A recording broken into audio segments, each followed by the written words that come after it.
Once upon a time, there was a king who lived in a time when fairies still existed. He had 3 daughters, all of them incredibly beautiful and smart. But he loved the youngest one, Miranda, the most because he thought she was the most beautiful. One day, the king had to defend his land in a war. When he returned to the castle as the victor, he was excited to see Miranda and her sisters. The 3 princesses were all dressed in satin gowns that they had specially made for the occasion, each in a different color: green, blue, and white. The king, who saw reasons for everything, asked his oldest daughter why she had chosen the green dress. She replied, "Green is the color of victory and luck. That's why I chose green." The second daughter said, "Father, I chose blue because I thank heaven that you have returned safely." "And you, Miranda, why a white dress?" asked the king. "Because white is a color that suits me well," said the youngest daughter. The king thought Miranda's answer was disrespectful to him and certainly not nice. But since he loved her so much, he said nothing about it. "Well, girls, tell me what you dreamed last night," the king asked. The oldest daughter dreamed that her father gave her a special dress embroidered with gold and adorned with gems. The second daughter dreamed that her father gave her a spinning wheel and that she used it to make shirts for her father. Miranda said, "I dreamed that my second sister was getting married, and on her wedding day, you were holding a golden pitcher and said, 'Come, Miranda, I will pour some water so that you can wash your hands with it.'" The king became furious, and everyone in the castle could see that he was trying his best not to explode with anger. Strange powers must have been at work now that his Miranda no longer showed respect for her father, the king. A white dress to feel good about herself and nothing more. And now he would have served her in her dream like a slave? He became angrier and angrier at the thought. The next day, the king got up very early. "I think recent developments mean that strange things are going to happen against me," the king told his guards. He ordered them to take Miranda to the forest and kill her there. But the guards didn't do it. They left the princess deep in the forest and told her what the king planned to do. It meant that she could never come back to the castle.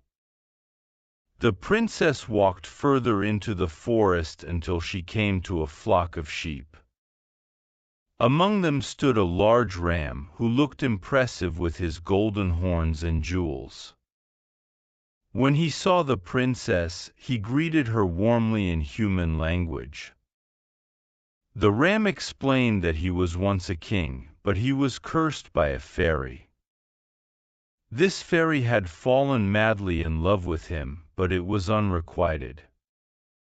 As punishment, she had turned him into a sheep. The rest of the flock were his friends, and they suffered the same fate. The princess told the ram about her difficulties, that her father wanted to kill her, and she had no idea why. The ram took her to a beautiful castle, which was well hidden behind a huge mountain. The princess began to get used to her daily conversations with the ram, although she also felt the sorrow that his shape tortured him. But he assured her that his enchantment would last no more than 5 years, because that's what the fairy had told him. One day, the ram asked if Miranda wanted to be his queen. He loved Miranda so much that she eventually fell in love with him too. Besides, the strange enchantment would soon come to an end. From time to time, the ram would send messengers out to follow the news from the surrounding area. This time they heard that Miranda's eldest sister was getting married.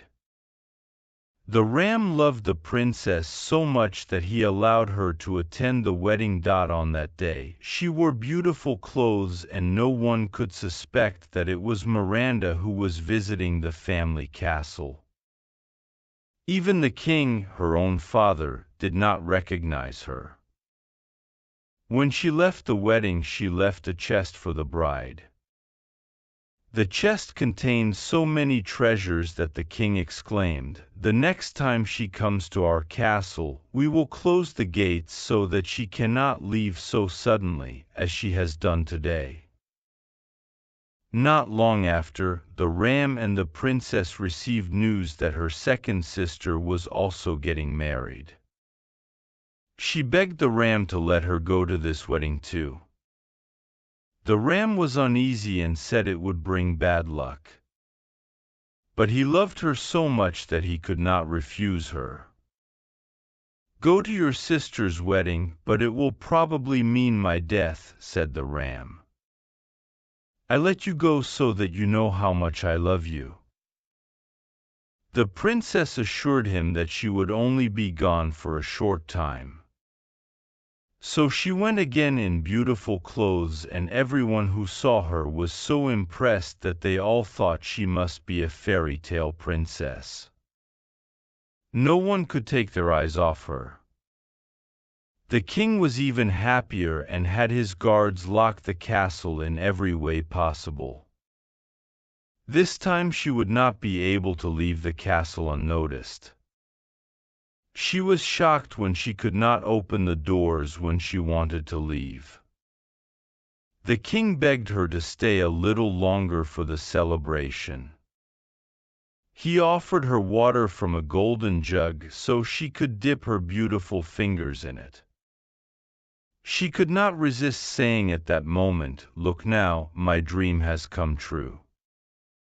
You are pouring water over my hands from a golden jug at my sister's wedding." The king immediately recognized her and begged for forgiveness for his cruel decision because he understood from that dream that it predicted the loss of his crown. "And that happened," he said, "because your sisters are leaving this kingdom to rule over other kingdoms, so Miranda," and he put his crown on her head, "I hereby give you my kingdom." Long live the queen! The whole court shouted, "Long live Queen Miranda!" The sisters ran up and hugged her, and she told them all about her adventures all evening. Meanwhile, the ram became more and more worried because the princess had not yet returned to him. That night, the ram went to the city to go to Miranda's palace. He knocked on the castle door, but no one answered. Meanwhile, Miranda had told them everything, and they did not want her to go back to the ram. Although he begged, and truly begged in a way that would melt the heart of the most cold-blooded person, the door remained closed to him. Eventually, the ram died at the gate from a broken heart.